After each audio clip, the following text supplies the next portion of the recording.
하나님 말씀은 사도행전 20장 17절부터 24절까지만 우리 함께 읽겠습니다. 사도행전 20장 17절부터 24절까지입니다. 바울이 밀레도에서 사람을 에베소로 보내어 교회 장로들을 청하니 오매 그들에게 말하되 아시아에 들어온 첫날부터 지금까지 내가 항상 여러분 가운데서 어떻게 행하였는지를 여러분도 아는 바니 곧 모든 겸손과 눈물이며 유대인의 관계로 말미암아 당한 시험을 참고 주를 섬긴 것과 유익한 것은 무엇이든지 공중 앞에서나 각 집에서나 거리낌이 없이 여러분에게 전하여 가르치고 유대인과 헬라인들에게 하나님께 대한 회개와 우리 주 예수 그리스도께 대한 믿음을 증언한 것이라. 보라, 이제 나는 성령에 매여 예루살렘으로 가는데 거기서 무슨 일을 당할는지 알지 못하노라. 오직 성령이 각 성에서 내게 증언하여 결박과 환난이 나를 기다린다 하시나 내가 달려갈 길과 주 예수께 받은 사명 곧 하나님의 은혜의 복음을 증언하는 일을 마치려 하면은 나의 생명조차 조금도 귀한 것으로 여기지 아니하노라. 아멘. 우리 다시 한번 기도하겠습니다. 하나님, 말씀 듣기를 원합니다. 진리의 말씀을 통해서 자유케 하여 주시고 다시 한번 하나님의 뜻을 붙잡는 귀한 시간 되게 하여 주옵소서. 예수님의 이름으로 기도드렸습니다. 아멘. 할렐루야. 오늘 말씀을 통해서 우리 생애의 귀한 메시지를 붙잡을 수 있는 복된 시간 되시기를 바랍니다. 오늘 본문에 보면 스스로가 성령의 매인 사람이라고 자신을 소개하고 있는 사람이 있습니다. 그러면 성령에 매여 있는 사람이 누군가? 어떤 사람이 성령에 매여 있는 사람인가? 그 부분에 대해서 우리 두 가지를 함께 생각하겠습니다. 먼저 여러분, 오늘 사도행전 20장 22절 23절 두 절을 다시 한번 읽겠습니다. 시작. 보라, 이제 나는 성령에 매여 예루살렘으로 가는데 거기서 무슨 일을 당할는지 알지 못하느라. 오직 성령이 각 성에서 내게 증언하여 결박과 환난이 나를 기다린다 하시나. 아멘. 누가 지금 성령에 매여 있다라고 소개하고 있습니까? 사도 바울이 나는 지금 성령에 매여서 예루살렘을 올라간다라고 말하고 있습니다. 사도 바울뿐만 아니라 예수를 믿는 저와 여러분도 성령에 매여 있는 사람인 줄로 믿으시기를 바랍니다. 그럼 어떤 사람이 성령에 매여 있는 사람인가? 첫 번째로 한번 따라해 주시기 바랍니다. 성령에 이끌려가는 사람이다. 예, 성령의 이끌림을 받으며 살아가는 사람. 성령의 그는 이끄는 대로 행하는 사람, 그 사람이 뭐라고요? 성령에 매인 사람이란 것입니다. 지금 사도 바울이 어디로 간다고 이야기합니까? 예루살렘으로 간다라고 이야기하잖아요. 그런데 예루살렘으로 가는데 누구에 이끌려서 예루살렘으로 간다고요? 성령에 이끌려서, 성령에 매여서 예루살렘으로 간다는 겁니다. 자, 사도 바울이 1차, 2차, 3차 선교 여행을 무사히 잘 마쳤습니다. 그런데 1차, 2차, 3차 선교 여행을 시작할 때에 출발점이 어디냐? 안디옥이에요. 안디옥. 자신을 파송했던 안디옥에서 1차 선교 여행을 떠났고 2차도 마찬가지고 3차도 마찬가지예요. 그리고 1차, 2차 선교 여행을 마치고 다시 그가 도착한 최종 목적지가 어디냐? 안디옥입니다. 안디옥. 자, 그렇다고 한다면 이제 에베소서 사역을 마무리하고 3차 선교 여행을 이제 끝낸 것입니다. 그러면 얼마든지 다시 안독에 가서 1차, 2차 그렇게 한 것처럼 안독에 가서 다른 곳을 선교지로 삼고 선교 여행을 할 수 있는 거 아닙니까? 로마도 가볼 수 있고 또 스페인도 가볼 수 있고 또 지금까지 아프리카는 안 가봤으니까, 그죠? 이집트나 또 리비아나 티니지, 모로코 그런 곳을 갈 수 있는 것도 아닙니까? 그 다음에 지금까지 사도 바울의 선교의 현장이 어디입니까? 소아시아와 유럽 아닙니까? 이제는 동쪽으로 눈을 돌릴 수 있잖아요, 그죠? 인도나 또 중국이나 우리 한국이나 일본까지도 얼마든지 동쪽으로 눈을 돌려서 선교할 수 있잖아요, 여러분. 그런데도 사도 바울은 어디로 간다고요? 3차 선교 여행을 마치고 어디로 간다고요? 예루살렘으로 간다는, 예루살렘으로. 안디오로 가서 다시 4차, 5차 선교 여행을 하는 것도 아니고, 아프리카 가서 복음 전하는 것도 아니고, 그 당시 로마 제국 하에 있으니까 로마 제국의 심장부를 알 수 있는 로마로 가는 것도 아니고, 스페인으로 가는 것도 아니고, 북유럽으로 가는 것도 아니고, 어디로 간다고요? 예루살렘으로 간다는 거죠. 그러면 예루살렘 올라간다고 했을 때에 자기 생각으로, 자기의 경험으로 예루살렘 올라간다고 했습니까? 누구에 이끌려서 올라간다 했습니까? 성령에 이끌려서, 성령에 매여서 그가 예루살렘으로 올라간다는 거예요. 자, 그러면 묻습니다. 예루살렘으로 올라가면 좋은 일이 있습니까? 그의 앞에 장밋빛 인생이 펼쳐져 있습니까? 예루살렘에 있는 많은 사람들이 사도 바울이 올 거니까 우리가 환영하자, 잔치를 베푸면서 그렇게 마중을 하고 있고 대비하고 있습니까? 아니죠. 23절에 보면 예루살렘으로 가면 그의 삶 속에 어떤 일이 일어날 건가 이미 성령께서 말씀해 주고 있습니다. 23절 다시 한번 읽겠습니다. 시작. 오직 성령이 각성에서 내게 증언하여 뭐라고요? 결박과 환난이 나를 기다린다 하시나. 예, 예루살렘 올라가는 게 어떤 길이라고요? 뭐가 앞에 기다리고 있다고요? 결박과 환난이 기다린다는 거예요.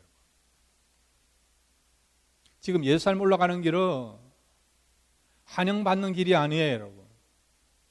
평탄한 길이 아닙니다. 순탄한 길이 아닙니다.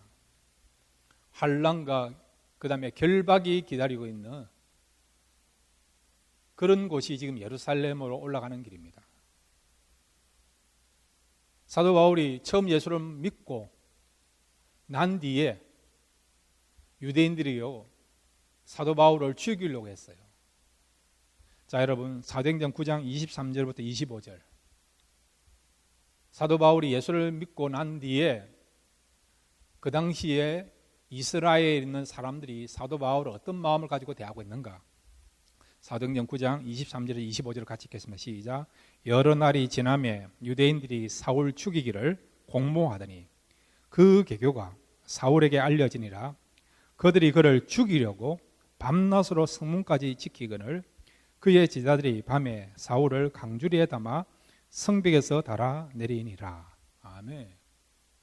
그가 예수를 믿은 지 얼마 안 됐음에도 불구하고 초신자임에도 불구하고 이 사람은 배신자다. 이 사람을 살려두면 안 된다. 그런 마음을 가지고 유대인들이 당을 지어서 사도 바울을 죽이려고 하는 그런 상황이 펼쳐졌어요. 사도 바울이 예수를 믿은 지 얼마 안 됐는데 이런 일이 벌어진 겁니다. 그리고 나서 20년이 지난 거예요. 20년 동안 어떤 변화가 일어났습니까? 사도 바울 통해서 얼마나 하나님 나라가 확장되고 많은 영혼들이 구원받고 교회가 세워지고 제자들이 양성되게 된 거예요. 그러니까 유대인들의 입장이나 유대의 종교 지도자 입장에서 보면 사도 바울은 정말 예수 믿는 사람들 가운데 우두머리로 생각하는 이단의 수괴로 생각할 정도로 그렇게 사람들이 대하는 인물이 누구냐? 바로 사도 바울이라는 거예요. 예수를 믿고 난 지가 얼마 안 된 상황에도 유대인들이 사도 바울을 죽이려고 했는데 이제는 여러분 사도 바울의 그 영향력이 얼마나 큽니까? 그러면 더욱더 예루살렘으로 사도 바울이 들어온다 그러면 그를 죽이려고 하는 사람들이 그가 초창기에 예수를 믿을 때보다 더 많은 사람들이 합세해서 얼마든지 사도 바울을 죽일 수 있는, 사도 바울 입장에 보면 죽을 수도 있는 그런 길이 어떤 길이라고요? 예루살렘으로 올라가는 길입니다. 다윗의 고백처럼 사망의 음침한 길로 나가는 길이 지금 예루살렘 올라가는 길이에요. 그럼에도 불구하고 사도 바울은 지금 예루살렘 올라간다라고 말씀하고 있지 않습니까? 왜 올라가죠? 고생길이 보이는데 왜 올라가죠? 모르면 우리가 올라갈 수 있잖아요. 사도 바울은 이미 알고 있지 않습니까? 성령이 말씀해주고 있지 않습니까? 결박과 환난이 기다리고 있다. 쉬운 길이 아니다. 지금까지 네가 경험한 그 어떤 고통보다도 시련보다도 더 큰 시련이 너의 앞길에 놓여 있다. 성령이 이미 말씀해 주신 내용이에요. 그럼에도 사도 바울은 왜 예루살렘으로 올라갑니까? 올라가는 이유는 뭡니까? 성령이 올라가라고 말씀하시니까. 이런 결박과 환난이 있어도 올라가라고 말씀하시니까. 성령이 올라가라고 이끌어 주시니까. 그래서 사도 바울은 성령에 이끌려서 환난과 핍박과 고난이 도사리고 있는 그런 길이었지만은 그럼에도 불구하고 성령에 이끌려서 지금 예루살렘으로 올라가려고 하는 것을 보게 되죠. 이런 사도 바울의 모습이 어떤 모습이라고요? 성령에 매여 있는 사람의 모습이라는 것입니다. 사랑하는 성도 여러분, 저와 여러분도 성령에 매여 있는 사람이 되기를 바랍니다. 성령에 매여 있는 사람은요, 성령이 이끄는 대로 우리가 따라가는 사람입니다. 그런 삶을 사는 것이 성령에 이끌려서 사는 삶이요, 즉 성령에 매여 있는 그런 삶인 것을 알고 날마다 우리의 생각이나 경험, 상황 그런 것이 우리가 기준이 된 것이 아니라 성령이 중심이 되어서 성령이 이끄는 대로 그대로 따라가고 행할 수 있는 그런 저와 여러분 되시기를 바랍니다. 두 번째로 여러분, 성령에 매인 사람은 어떤 사람입니까? 한번 따라해 주시기 바랍니다. 사명 따라 사는 사람이다. 예. 세상에는요, 사람들 나름대로 기준을 가지고 살아가요. 어떤 사람은 유행 따라 살아가는 사람이에요. 유행 따라. 어떤 사람은 대세에 따라서, 어떤 사람은 세상의 흐름 따라, 어떤 사람은 재미 따라, 또 어떤 사람은 즐기기 위해서, 또 어떤 사람은 또 음식을 따라 사는 사람들 있지 않습니까? 한국에 있을 때 보면 한 번씩 이게 장날에 그 시장에 가보면요, 꼭 공마단이 펼쳐져요. 공마단 아시죠? 예. 장터에 이렇게 임시적으로 무대를 설치해 놓고 이렇게 만담이나 악극 같은 거 하는 사람이 있지 않습니까? 연극을 하는 사람이 있지 않습니까? 그 당시 여러분 60년대 후반 70년대 때에 대한민국의 최고의 그런 만담가가 있었어요. 누군지 아십니까? 장소팔이라는 사람, 그 다음에 고춘자라는 사람. 여러분 기억나시죠? 우리 한중근 전사님은 기억나는지 모르겠는데, 알는지 모르겠는데, 예. 그런 사람들은요, 진짜 만담가였고 말을 너무 잘해가지고 사람의 그런 혼을 빼놓을 정도로 그렇게 사람들이 따라다니고, 또 그 사람이 온다 그러면 구경하려고, 이야기 들으려고 몰려다녔던 그런 시대가 있었어요. 그런데 이 공마다는 사람들은요, 무엇을 따라다닙니까? 관객을 따라다니지 않습니다. 관객을 따라, 장터를 따라다니지 않습니까? 지금도 마찬가지죠. 시대는 지났지만 사람들마다 무엇에 이끌려서 또 무엇을 기준으로 삼아 이렇게 따라다니고, 그리고 또한 그 흐름에 맞춰서 또 그것을 붙잡고 살아가는 사람도 있지 않습니까?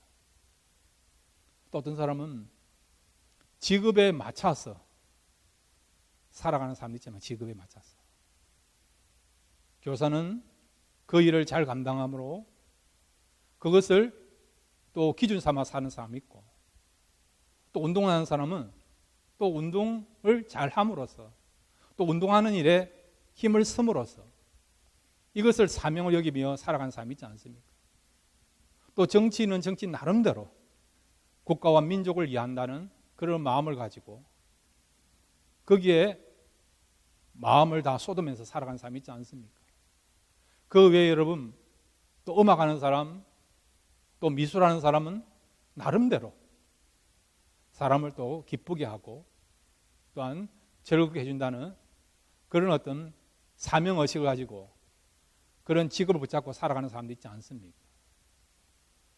이렇게 흐름 따라 살아가는 사람이 있고 직업에 따라서 살아가는 사람이 있는데, 그러면 여러분, 우리 성도는 어떻게 사는 것이, 무엇을 붙잡고 무엇을 따라 사는 것이 진짜 우리가 사명가로 또 사명을 붙잡고 살아가는 사람으로, 그리고 가장 가치 있고 의미 있는 그런 삶을 살아가는 사람이 될 수 있을까요? 한번 따라해 주시기 바랍니다. 성도는 직업을 떠나서 시대를 초월해서 하나님의 영광을 위하여 살아가야 된다. 예, 이것이 성도에게 주어진 사명입니다. 하나님의 영광을 위하여 살아갈 수 있는, 이 사명을 위해서 태어났고 이 사명을 위해서 살아가는 것이 성도들이 살아가는 삶입니다. 이 사명 따라 살아갈 수 있는 저와 여러분 되시기를 바랍니다. 자, 여러분, 존 스켈리라고 하는 사람이 있었는데, 이 사람이 어떤 사람인가 하니까요, 그 펩시 콜라를 코카콜라와 맞설 정도로 그렇게 펩시 콜라 회사를 성장시킨 인물이 존 스켈리라는 사람입니다. 공격적인 마케팅을 통해서 펩시 콜라 그 회사를 아주 성장시킨 그런 인물이 바로 존 스켈리라는 사람인데, 어느 날 이 애플 회사를 창업한 스티브 잡스가요, 이 존 스켈리를 찾아왔습니다.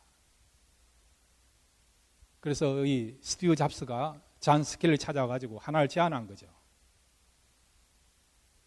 나와 손을 잡고 펩시콜라를 떠나서 애플 회사에서 함께 일해보면 어떻겠습니까? 스카우트 제의를 하게 된 것입니다. 그런데 여러분, 이 존 스켈리는 지금 펩시콜라 부사장이어서 이제는 사장이 되어 있는, 공격적인 마케팅을 통해서 펩시콜라 회사를 발전시키고 성장시켜서 그 공으로 말미암아 이 펩시콜라의 사장이 되었습니다. 그러니까 그 사회에서는 성공을 이룬 것이죠.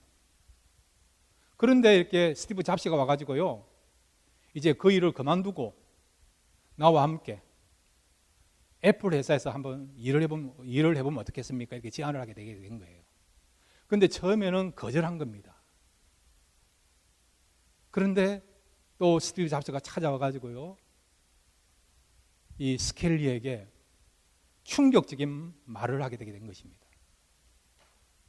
무슨 말을 했는가 하니까, 당신은 언제까지 설탕물이나 파는 그런 일을 하고 있습니까?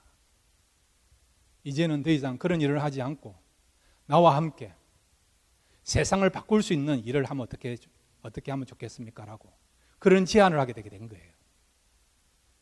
그 말을 듣고 이 존 스켈리가 충격을 받은 거죠. 지금까지는 자기가 하는 일이 의미가 있고 또 성공을 이룬 사람으로 생각했는데, 갑자기 스티브 잡스가 하는 말이 당신은 지금까지 설탕물이나 파는 그런 삶을 살고 있다라고 이야기를 하니까 여기에 충격을 받은 것이죠. 그래가지고 펩시콜라 회사를 나와서 애플에 들어가 가지고요, 그 사람이 1983년도에 애플의 CEO가 되었습니다. 자, 여러분, 세상에도 나름대로 가치 있고 의미 있는 것을 따지면서 그것을 붙잡고 그것에 대한 사명감을 가지고 살아가는 사람이 있지 않습니까? 자, 그렇다고 한다면 여러분, 성도에게서 가장 사명감을 우리가 가질 수 있고, 그리고 또한 가장 가치 있고 의미 있는 일은 바로 하나님의 영광을 위해 산다고 했는데, 그러면 여러분, 어떻게 사는 것이 가장 하나님께 영광을 돌릴 수 있는 삶이 될 수 있느냐? 꼭 여러분, 목회자나 선교사의 일을 감당하는 그런 사람들만 사명가이고 나아가서는 하나님께 영광 돌리는 삶이 되느냐? 아니에요, 여러분. 우리 성도들은요, 목회자이든 선교사이든 간에 그것을 떠나서 우리는 예수 믿는 순간부터 우리는 사명가입니다. 그러면 여러분, 우리가 어떤 직업을 선택하든 간에 어떤 일을 하든 간에 사명가로서 우리가 하나님께 영광을 돌려야 되는데, 우리가 하나님께 영광을 돌릴 수 있는 가장 아름다운 일은 뭔가? 또 하나님은 우리가 어떻게 사는 것을 가장 영광스러운 삶으로 받으시고 인정하시는가? 오늘 사도 바울은 사도행전 20장 24절에서 이렇게 말씀하고 있습니다. 사도행전 20장 24절을 같이 읽겠습니다. 시작. 내가 달려갈 길과 주 예수께 받은 사명, 곧 하나님의 은혜의 복음을 증언하는 일을 마치려 하면은 나의 생명조차 조금도 귀한 것으로 여기지 아니하노라. 아멘. 사도 바울은 사명을 붙잡고 살아간다는 거예요. 이 사명을 이루기 위해서는 이 소중한 생명까지도 포기할 수 있고, 이 사명을 이루기 위해서 생명까지도 던질 수 있다는 것입니다. 여러분, 가장 귀한 게 뭡니까? 사람의 생명 아닙니까? 주님 말씀하신 거 기억나지 않습니까? 사람이 온 천하를 얻고도 생명을 잃어버리면 어찌 된다고요? 아무 유익이 없다라고 말씀하고 있지 않습니까? 그만큼 소중한 것이 생명 아닙니까? 생명. 어떤 사람이요, 집을 장만하기 위해 생명을 던졌습니다. 그러면 여러분, 생명을 던지면서 집을 장만했는데 그 집은 누가 생활하죠? 자신하고는 상관이 없는 거잖아요. 어떤 사람은 생명을 버릴 정도로 돈을 벌었습니다. 그러면 여러분, 돈을 많이 벌었는데 그 돈은 누가 쓰죠? 자신하고는 상관없는 거예요. 생명이 중요하다는 거예요. 생명이 중요하다는 거죠. 우리가 생명을 던질 수는 있어요. 목숨을 던질 수도 있고 목숨을 걸 수도 있습니다. 그렇지만 여러분, 아무 거한테 우리가 생명을 던져서는 안 된다는 거예요, 여러분. 정말 소중하고 가치 있는 일에 생명을 던져야 된다는 겁니다. 사랑하는 성도 여러분, 여러분 남은 생에 가장 가치 있는 일에 생명을 던지시기를 바랍니다. 어떤 사람은요, 자기 스스로는 이것은 가치 있다, 소중한 일이다, 의미 있다 그렇게 이야기하지만은 실제적으로 정말 어리석은 일에 목숨을 던지는 사람들이 있지 않습니까? 어떤 사람 명예에 권력에 목숨을 던지는 사람이 있지 않습니까? 인생 전부를 여러분 권력을 얻게 하여서, 명예를 얻게 해서, 학위를 얻게 하여서 던지는 사람이 있지 않습니까? 여러분, 그러면 어떻게 하는 것이, 우리가 목숨을 던진다 하더라도, 목숨을 바친다 하더라도 그 삶은 가치 있고 의미 있고 아름다운 삶을 살았다고 평가할 수 있고, 하나님이 인정하시는 가장 영적으로 성공한 삶이 뭐냐? 그것은 사명을 쫓아 사는 삶인데, 그 사명은 어떤 삶이라고요? 복음을 전가하는 삶입니다. 복음을 전가하는. 이것을 알았기에 사도 바울은 뭐라고 표현하고 있습니까? 내가 달려갈 길과 주 예수께 받은 사명, 곧 하나님의 은혜의 복음을 증언한 일을 마치려 하면은 나의 생명조차 조금도 귀한 것을 여기지 아니하노라. 아멘. 복음을 전하는 일이 내게 주신 사명이고, 그 사명은 하나님이 가장 영광 받으시는 사명이고, 하나님이 인정하시는 가장 가치 있는 일이기 때문에 이 복음 전하는 일에 의해서 내가 어떻게 해요? 생명을 던진다는 거예요. 생명이 사람의 가장 소중함에도 불구하고 생명을 던져서라도 그 일을 해야 된다는 거죠. 왜? 그만큼 소중한 일이 뭐라고요? 복음 전하는 일이기 때문에 그렇다는 것입니다. 그러니까 사도 바울은 복음 전하는 삶, 이것이 가장 가치 있는 일인 것을 알고 하나님 앞에 가는 그날까지, 목숨이 끊어지는 그날까지 복음을 증거하게 된 것을 우리가 알고 있는 것이죠. 자, 여러분 사도행전 9장 15절 말씀을 같이 읽겠습니다. 사도행전 9장 15절입니다. 시작. 주께서 이르시되 가라, 이 사람은 내 이름을 이방인과 임금들과 이스라엘 자손들에게 전하게 하여 택한 나의 그릇이라. 아멘. 주님께서 아나니아에게 말씀하신 내용이에요. 너는 사울에게 가서 이렇게 전하라는 거죠. 사울에게 주어진 삶이 뭐냐? 사울에게 주어진 사명이 뭐냐? 바로 복음을 전하는 일이다. 그 일이 사도 바울이 해야 될 일이라는 거예요. 목숨을 던져서라도 사도 바울이 감당해야 될 일이라는 것이죠. 그러니까 사도 바울은 아나니아를 통해서 주님께서 자신에게 주신 사명이 뭐냐? 그것은 복음 전하는 사명이다. 그것을 알았기 때문에 그 사명을 위해서 평생 달려갈 길을 다 달려갔고 선한 싸움을 싸운 것을 우리가 보게 되는 것입니다. 그래서 로마서 1장 1절부터 2절에 보면 자신을 소개할 때 사도 바울이 이렇게 소개하고 있습니다. 로마서 1장 1절부터 2절입니다. 시작. 예수 그리스도의 종 바울은 사도로 부르심을 받아 하나님의 복음을 위하여 택정함을 입었으니 이 복음은 하나님이 선지자를 통하여 그의 아들에 관하여 성경에 미리 약속하신 것이라. 아멘. 하나님이 왜 나를 태어나게 하시고 왜 나를 세상에 보내셨냐? 그 이유는 복음을 전가하게 하여. 이 복음은 무엇입니까? 예수 그리스도. 구체적으로 말하면 예수님의 죽으심과 부활하심을 증거하는 이 복음을 전하게 하여 나를 택하셨고 나를 세상에 보내셨다는 것이죠. 이것이 내게 주어진 사명이라는 것입니다. 이 사명을 감당하기 위해서 나의 목숨도 조금도 아깝게 여기지 않고 얼마든지 벌릴 수 있고 던질 수 있다라고 고백하고 있는 것이죠. 사랑하는 성도 여러분,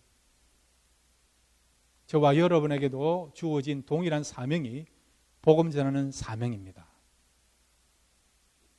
우리가 각자 처해 있는 위치에서 또 여러분이 일하는 그 일터에서 우리는 항상 복음을 전하는 것입니다.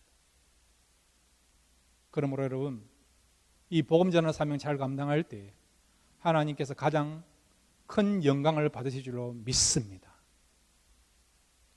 우리는 간혹 우리가 하는 일에 너무 심취된 나머지 복음 전하는 것은 나하고는 상관없는 일로 특별히 은혜 받은 사람, 특별히 콜링 받은 사람만 하는 일이라고 생각하는 경우가 많아요. 내 혼자만 예수 잘 믿으면 되지, 내 혼자만 예수 믿어 천국 가면 되지, 그런 마음 가지고 살아가는 사람이 참 많습니다. 그것은 여러분, 하나님께서 우리를 택하신 궁극적인 그런 목적은 아니에요. 일차적으로 우리가 구원받는 거, 그거 소중합니다. 그렇지만은 하나님은요, 우리가 구원받는 걸로 만족하지 않고 이제 우리가 구원받았다고 한다면 우리를 통해서 복음이 증거되기를 원하십니다. 그러므로 여러분, 우리의 남은 생에 우리가 속해 있는 그런 가정에서, 일터에서, 또 저와 여러분 만나는 사람들에게 때를 얻든지 뭐든지 복음을 증거함으로 이 사명을 잘 감당함으로 하나님을 기쁘시게 하고 하나님께 영광을 올려드리고, 그리고 또한 하나님 앞에 섰을 때에 정말 너는 내가 원하는, 내가 기뻐하는 사명을 이룬 사람이다, 그렇게 칭찬받을 수 있는 그런 자리에 설 수 있는 저와 여러분 되시기를 주님의 이름으로 축원드립니다.